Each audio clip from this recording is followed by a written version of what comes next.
오늘 말씀 7절, 9절 이후에 가장 많이 나오는 단어가 하나 있습니다. 보좌라고 하는 단어죠. 무슨 말입니까? 보좌 위에 하나님이 통치하고 계신, 다시 말하면 하나님의 나라입니다. 영원한 그리고 이제 완성된 하나님의 나라를 요한이 보고 여기 이제 이렇게 기록을 한 내용인데, 통치자가 있고, 그리고 우리 9절 말씀해 보면 셀 수 없는 큰 무리, 그러니까 하나님의 나라의 구성원들이 나오고 있습니다. 하나님의 나라의 구성원들, 큰 무리는 여기서 어떤 사람들인지, 흰 옷을 입었죠. 그들이 흰 옷을 입은 이유는 무엇입니까? 흰 옷은 승리를 상징하는 것, 또 순교를 상징하는 것인데요. 14절 말씀 보면 큰 환란에서 나오는 자들, 그런데 어린 양의 피에 그 옷을 씻어 희게 씻음 받은 백성들, 흰 옷을 입고 있는 사람들입니다. 저희 여러분들은 흰 옷 입은 하나님의 백성들인 것 기억하시기를 바랍니다. 또한 손에 무엇을 들고 있습니까? 종려 가지를 들고 있습니다. 이 종려 가지 역시 승리와 기쁨을 의미하는 것이죠. 종려 가지를 들고 있었던 큰 무리, 또 요한복음 12장에 보면 나오는데요.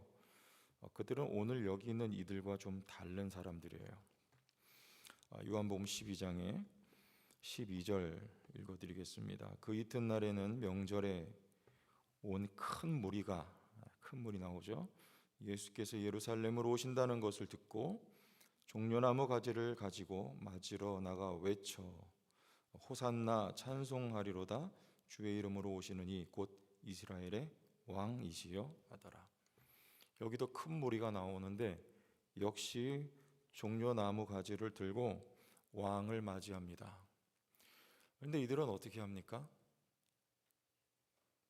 추구하던 가치가 하나님 나라의 가치가 아니고 이 세상 나라의 가치였습니다. 예수님이 자신들이 원하는 모습을 점점 잃어버리자 태도가 확 바뀌어요. 호산나, 그리고 왕이여 이렇게 외쳤던 사람들이 십자가에 못 박으라고 외칩니다. 그러나 오늘 말씀에 있는 이 무리들은 어떤 무리들입니까? 그렇지가 않죠. 요한계시록 1장 3절에 요한과 같은 무리들이에요. 1장 제가 읽어드릴게요. 요한계시록 1장 9절에 나 요한을 이렇게 소개합니다.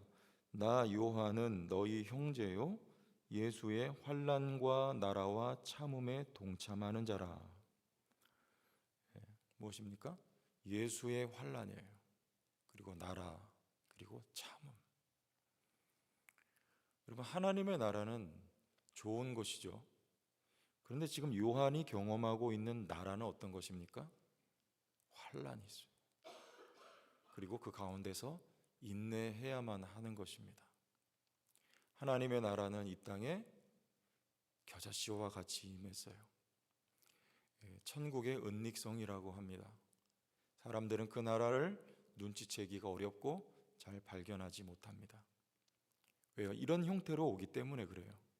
환난과 나라와 참음이 다 동격이잖아요. 같은 뜻이에요. 환난이 하나님의 나라, 고난이 나라, 그리고 인내해야만 하는 것, 하나님의 나라의 이 땅에 임한 특성이에요. 오늘 여기 나오는 종려나무 가지를 들고 있었던 이 무리는 바로 요한과 같은 환난과 예수의 환난과 그리고 그 환난 속에 인내를 이루었던, 그리고 하나님의 나라를 소유하게 된 그 무리들을 말합니다. 여러분들은 어떤 무리에 혹시 속하십니까? 내가 추구하는 바가 하나님 앞에서 달성이 안 되고 하나님 앞에 거절될 때 혹시 우리는 사정없이 예수를 십자가에 못 박아 버리고 마는 그런 문일은 아닌가요? 그러나 우리가 처한 현실 속에 요한이 말한 것처럼 환난이 있고 환난 속에 인내해야만 하더라도 그것이 이 땅에 임한 하나님의 나라인 것을 믿고 여러분들 성숙되어져 가는 분들이십니까? 왜 환난이 고난이 있을까요? 하나님 나라 자체이신 예수님이 이 땅에 십자가를 지셨잖아요. 승리는 십자가를 통해서 이루어졌습니다. 마귀의 권세는 십자가에서 깨어져 버렸습니다. 사망 권세, 죄의 권세 마찬가지.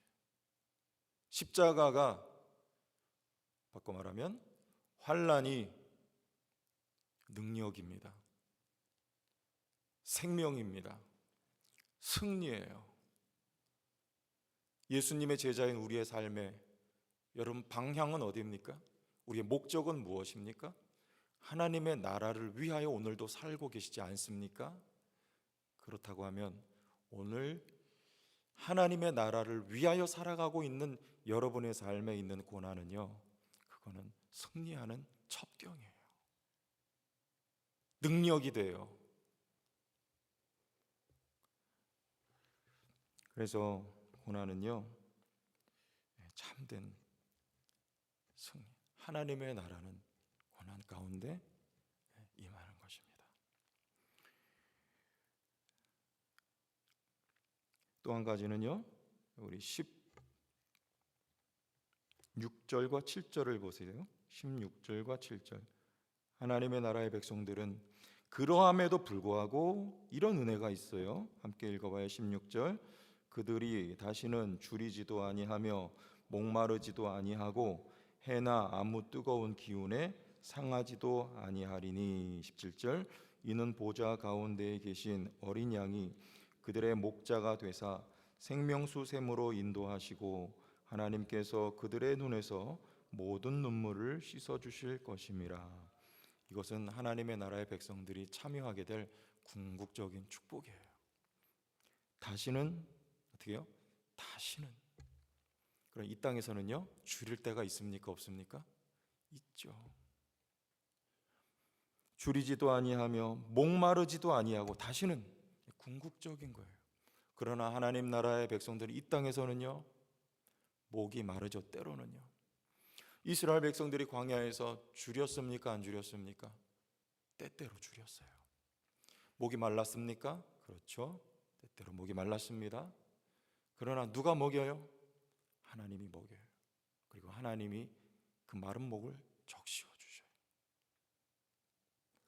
해나 아무 뜨거운 기운에 상하지도 아니하리니. 이 궁극적인 거예요. 해나 아무런 뜨거운 기운에 상하지도 않습니다. 그러나 이 땅에는요, 이스라엘 백성들은요, 옷이 없었어요. 그러나 헐벗지 않았습니다. 발이 부르틀 만큼 광야길을 걸었습니다. 그러나 발이 부르트지 아니하였습니다. 이유가 무엇일까요? 15절에 있죠. 함께 읽겠습니다. 그러므로 그들이 하나님의 보좌 앞에 있고 또 그의 성전에서 밤낮 하나님을 섬기매 보좌에 앉으신 이가 그들 위에 장막을 치시리니. 하나님의 백성들이 어디 있어요? 보좌 앞에 있어요. 이게 중요한 거예요. 하나님의 보좌 앞에 있기 때문에 16절과 17절의 은혜가 있는 거예요. 이스라엘 백성들은요, 하나님의 보좌 앞에 성막에 하나님의 임재 가운데 있었어요. 그들 위에 장막을 치시리니. 계시록 21장에도 장막을 치신다는 약속의 말씀이 있어요.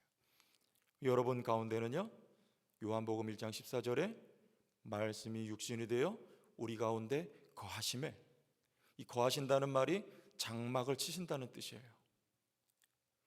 무슨 말입니까? 여러분 안에 그리스도가 함께 계신다는 거예요. 언제까지요? 영원토록 내주하신다는 말입니다. 장막을 치신다는 거예요.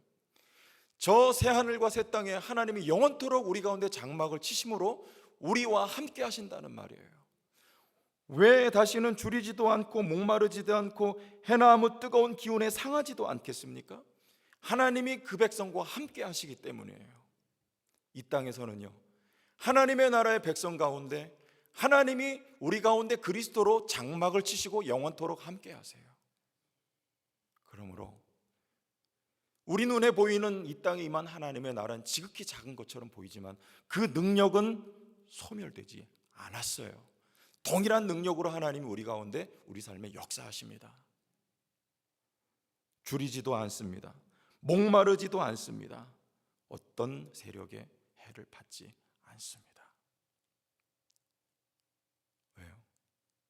영원하신 하나님이 함께 하시기 때문에 그래요. 이는 보좌 가운데 계신 어린 양이 그들의 뭐가 되사? 목자가 되사. 주님이 여러분의 삶에 목자가 되신 것을 믿습니까? 다윗이 시편 23편에 여호와는 나의 목자시니 그랬어요. 하나님 나라의 백성이에요. 목자의 인도함을 받는 백성이에요. 생명수샘으로 인도하시고 이스라엘 백성들을 생명수샘으로 뭐 하셨습니까? 인도하셨어요. 하나님께서 그들의 눈에서 모든 눈물을 씻어 주실 것입니다. 어려움 당한 성도 여러분들, 여러분 마음의 눈물을 누가 씻어 줄 수 있을까요? 어떤 사람이 내가 겪고 있는 이 고난을 눈물로 공감해 줄 수 있을까요? 사람은 아무도 없습니다. 오직 나만 힘들 뿐이에요. 그러나 한 분 하나님은 내 눈의 눈물을 씻어 주실 수 있는 하나님이신 것을 믿으시길 바랍니다. 그럼 왜? 아직 여기서는요, 때로는 줄이고 아직 여기서는 때로는 목말라야 할까요? 신명기 8장에 이런 말씀이 있더라고요. 여러분 잘 아시는 말씀이잖아요. 신명기 8장에 이유가 있어요. 3절에 너를 낮추시며 너를 줄이게 하시며 너를 알지 못하며 내 조상들도 알지 못하던 만나를 내게 먹이신 것은 무엇을요? 사람이 떡으로만 사는 것이 아니요 여호와의 입에서 나오는 모든 말씀으로 사는 줄을 내가 알게 하려 하심이라. 하나님의 깊은 뜻이 있어요. 여러분은 하나님의 나라가 여러분 가운데 임했어요. 그 나라의 백성들인 것을 믿으세요. 그럼에도 불구하고 때로 우리가 줄이는 이유는요, 목마른 이유는요, 무엇을요? 여호와 하나님을 우리에게 가르쳐 주시려고 하나님이 역사하십니다. 한 가지 더 있지만 이 정도 말씀하고 말씀 맺겠습니다. 여러분 오늘 삶에 하나님의 나라가 능력으로 임해 있는 것을 믿으시기를 주의 이름으로 축원합니다. 여호와께서 우리와 함께 우리 가운데 장막을 치고 거하시는 은혜를 누릴 수 있기를 바랍니다. 하나님 아버지 은혜를 감사합니다. 이 말씀이 우리와 관계없는 것이 아니고 오늘 이 시대를 살아가는 우리에게 주신 말씀인 것을 믿음으로 받습니다. 하나님의 나라가 내 안에 임하였고 그 능력이 우리 안에 오늘도 살아 역사하고 있음을 하나님 우리의 처한 고난이라고 하는 현실 속에서 믿을 수 있게 하여 주시고 하나님의 나라의 능력으로 오늘도 다시금 세움받는 주의 거룩한 백성들이 되게 하여 주옵소서. 예수님 이름으로 기도합니다. 아멘.